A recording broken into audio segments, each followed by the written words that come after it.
Hey, yo, what's going on? But once again, bros, women, bronies, and pegasisters, the one, the only, of course, Mr. Nintendo Sony Free 2011, aka Chris's Guy 2009. Of course, you guys invest the intro before I begin. Definitely check out freedomnetwork.com. Of course, web.news.net. If any people want fresh channel banners I made for you, picture, all that good stuff. Put their link in the YouTube account and, of course, their official website. Google them if you want, best partner we're at. And let's get it in. Here we go. So, I actually just watched this just yesterday. I had to watch it a second time so that way I kind of know what I was going to say for a little bit before I did this, prior to this video. I remember only a little bit, few bits and pieces of it. But shout out to, once again, Zach, or better known as toonkrytic Y2K in the bro analysis community. And there's actually two Zachs that I know on this freaking channel. I actually knew one in real life back in the day. That was like junior, way back in high school. It was like 8-9 years ago. It was a long time back. But this is what I really want to talk about, and I have to get this really fast. So, yeah, here we go. Kelly Sheridan. If any people don't know who she is, she's actually the one that starred not only in the chick of Starlight Glimmer. I would have showed that picture, but a lot of people know what that is already. So I'm going to have to do a two-part on this. This might be almost a 30-minute video. So if you want to leave now, I totally understand if you don't want to see this. But if you do want to stick around for the whole 30 minutes, possibly longer, unless I decide to cut this video in half, then by all means stay. Grab some popcorn, because I'm going to be going to a long lecture about this lady right here. Kelly freaking Sheridan. She actually did a lot of things that I had no idea that she even did. She did a crap ton of voiceovers for a crap ton of anime that I grew up with a lot, especially as a 90s kid and a 2000s kid / teenager at that time. It was a huge, big influence in my life. I had no idea besides her doing like just My Little Pony and Barbie movies, because I remember she did those, but of course, I never watched any of those because I had zero interest in that. And if I would have been a girl, then yeah, I probably would have liked it, but obviously I'm a dude, so I really don't give a crap on it.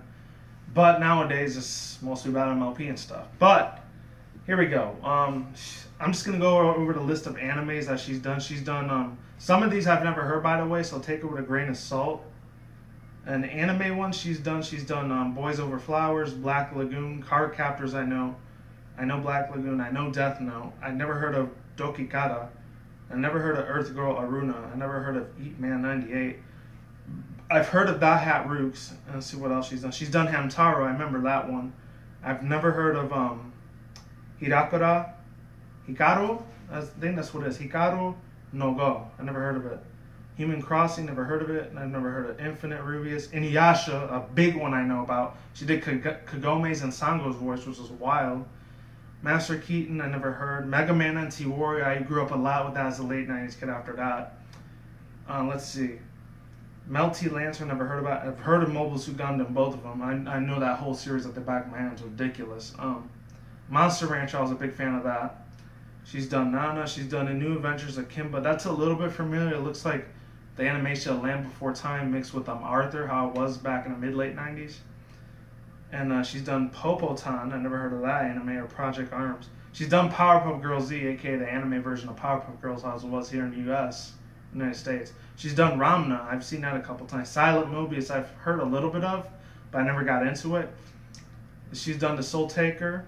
She's done Starship Operations. I've never seen her do that one. She's voiced people in Tenemoya Voyager. She's voiced Trouble Chocolate. It was Red Bean that she did. And Ultimate Teacher, I never heard of it. I never heard of Division of Escape Flower. I've never heard of Z-Minds. And I had heard of Zoids. And of course, she's done all the Barbie movies. I'm not going to go over everything knows because I don't have an interest in it. She's done Billy the Cat. I never heard of that one. She's done the Brass Things. Oh, God. I remember so much back in the early 2000s when I first came out here, like, how my cousins were never shut the hell up about those damn Bratz dolls. I'm sorry, but if I have any little female audiences members watching who like Bratz, I had never liked it, of course. It annoyed the hell out of me. Every time I heard them say, oh, I like the Bratz, I was like, oh, God. I just want to throw a chair. That, or I just wanted to, like, throw something at a window or whatever. Oh, and by the way, hopefully you don't hear any music in the background because there's somebody who's always playing loud music on the weekend, so can't really do nothing about that because if I do, I mean, I could, but, like, I have to get officers involved, obviously. Here we go. And then she did Clash of the Titans. I've heard a little bit about that. It was kind of like how, what was that one? Oh, I forgot it. Tara Strong was in it too. Something Mobile Suit Gundam. It was something like that. Damn, I always forget the name of that. Symbiotic Titans. I remember it was kind of like Symbiotic Titan a little bit. The one that got canceled after our girls started doing that strip dancing and twerking before twerking even existed. Because I do remember it back as an early 2000s kid/teen before twerking even existed. They would just call it either ass shaking or earthquake, and that was it. And once they turned it to twerking later on, like my last year in college, I think that's when it started getting big. I was like, what the hell is this? It was crazy. And I saw everyone do it. It was like, oh, it's twerking. What? Oh, okay. You got that from, no offense, you got that from a lot of African American people, and then everyone else stole it. But I'm not going to get into that because I'm talking about this lady right here. She's done Dragon Tales. I had no idea she did Dragon Tales. I remember as a 90s kid, that was actually one of my jams back in the day. Hero 108. She did Crypto the Super Dog. I used to watch that every time I got out of junior high. It was awesome. She did Madeline. She's voiced in Mysterious Mice. She's done My Little Pony, obviously. She actually did all 4 of them, too. Wow. And, of course, she did the last recent one, which was last month, Starlight Glimmer. I don't have a picture of her there, but a lot of people know who she looks like. Actually, I do, but it's from a fan art. Oh, if I'm using any of your fan art, I'm just using it for an example. I actually got a comment the other day when I did my Ruby episode. Somebody actually said, oh, you used up my fan art, but thank you for using it anyways. And I hope I don't get any pissed off. I'm just saying, I know I didn't ask your guys for permission for this, but I still really want to do it anyways because it looks awesome. So shout out to everyone that made this. It's amazing. Okay. And then she did Rugrats. No, not Rugrats. I wish she did. Rags Kids Club Band. Never heard of it. Never heard of Robo Carpoli. Transformers Armada. I remember that one. X-Men Evolution. She did Scarlet Witch. And then she did the Hologram Girl there. She did Zig and Zacario. And then she did video games. Obviously another Barbie thing. But Barbie's Riding Camp Adventures. Or I think it was Pet Race. And then Dynasty Warriors 2 Gundam 2. I had no idea she did that as one of the video game voiceovers for that. That's wild as hell. That was my jam. I was addicted like a mother effer back in the days when I used to play that Dynasty Warriors 2 with Gundam Suit Mobile. That was boss. G as hell, man. But anyways, she did a couple of internet movie things. She's done blogs about it. She actually has a Twitter and a Facebook account if you want to follow her there. I remember toonkrytic when he was giving her the interview when his little sketchpad special. I'm surprised she even decided to give him some normal dude off the internet some big giant thing. He's not even like, would have been like Nostalgia Critic or Jeremy Jones or Chris Stuckman or whatever, any of those big giant YouTubers, or even heck Smosh or any of those. Maybe she probably would have did it right away. But this is a small dude that only has 6,000 subs. I mean, granted, mine's only got like 610, but of course I'd be smaller. But other than that, like I always carry, besides you guys, the views are really awesome for me too. Even if it's just one person that sees, I know I did my job to give somebody an awesome message, you know? As long as one person gets it through. And she's actually 37, so I'm actually going to read all of her little info, if it's even true on Wikipedia. You know how Wikipedia is a little sketchy sometimes, no pun intended. So Kelly Sheridan, she was born May 19, 1977. She's 37 at this point. Wow, so she means she's going to be 38 this month. Ottawa, Ontario, Canada, that's where she was born. Her alma mater, I don't even know what that is. Simon Ferris University. Occupation's voice actor. Years active 1993 to now. So I was pretty much a baby in diapers back then at 4. Agent was Ralph Strict and RAD Management in Vancouver, BC. She's notable as Barbie and Himoti Kazani and Vision of Escor. Inuyasha, Sango from Inuyasha again. Martin Mystery and Diane Lummer from Ramna and Ukyo Korijani, however you say it. And I guess she grew up a lot in other places besides Sound University. She did Gundam Seed when the English dub when it came out. And then she did the whole Barbie thing. I don't care about any of those. Yada, yada, yada. And that's pretty much it. Yeah. As far as the interview one, I remember she was talking about her a lot of like, what can you like inspire other voice actors to do? What type of like colleges they had to go to, or what type of like Broadway places they had to go to. She actually mentioned Dallas and Houston, so it was weird because that's the ones I've really been wanting to move for a while now. Not because of voice acting, though, due to other reasons I'm not going to get into because it's extremely private. Sorry, guys, I can't let you know about that. Unless you want to ask me on Facebook and Twitter, ask away. I don't care. But on here, it's definitely going to be a no. I'm sorry, guys. That's just certain parts of my life. I got to keep private away from you people. Not trusting you. I know so many people are very trustworthy. The others of you, I don't know. I just don't know. But hopefully you didn't take that the wrong way. But, yeah, he asked her a couple questions of like how she got into the anime industry, and she asked a couple times of like yeah, the way she got in is she knew a lot of people in the talent agency, and she knew in the industry that she said her husband was actually one of a voice actor too. So, which is weird. She looks very young. She looks like she's still in her 20s. She's almost 40. That's wild. But at the same time, she is a voice actor, so obviously her finances are pretty much completely well set off compared to mine. It's obviously way opposite.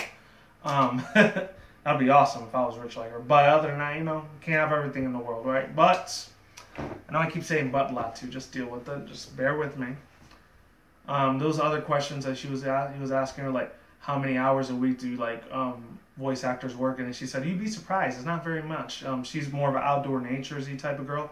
The thing that actually landed her respect for me the most, and I'm not trying to sound like a bias or anything, because I usually don't bring up my my culture, ethnicity, or anything like that, but she actually went to, besides Cancun, she went to a lot of other spots in Mexico. She's been almost all over South America.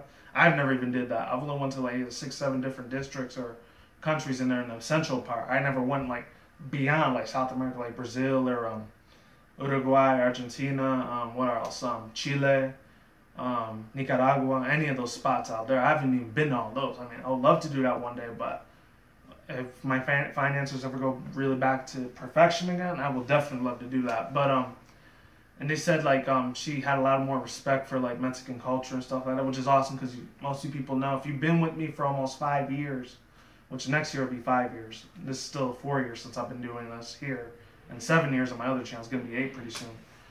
I will say this, that's really awesome respect. You know, she definitely gets my respect on respecting my race, ethnicity out there, even though that's the motherland. I'm over here in the U.S., so it's a whole other level out here.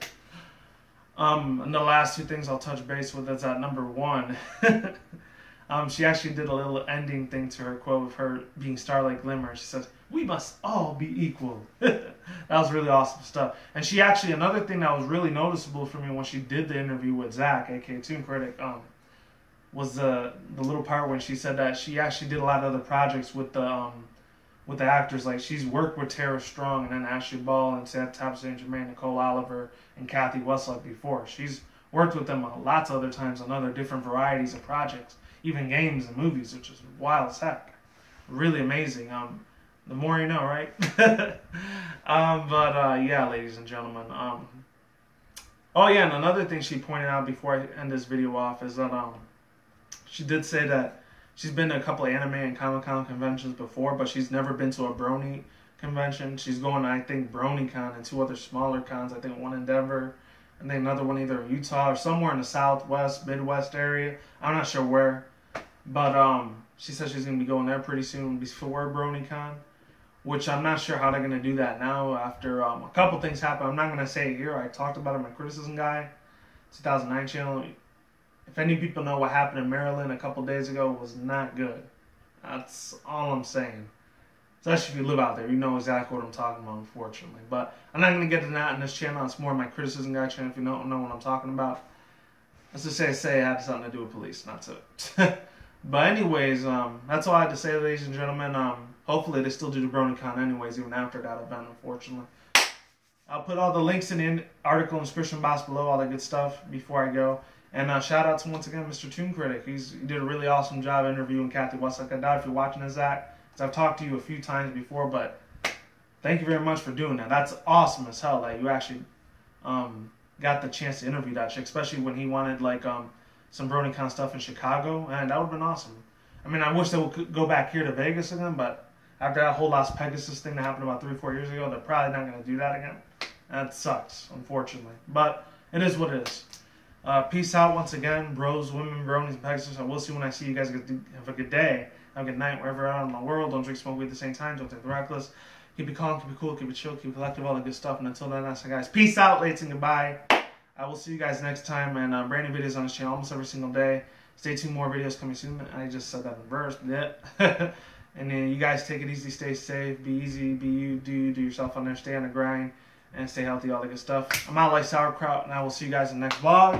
And of course, stay tuned for more other future contents. Goodbye, and I'm out of here.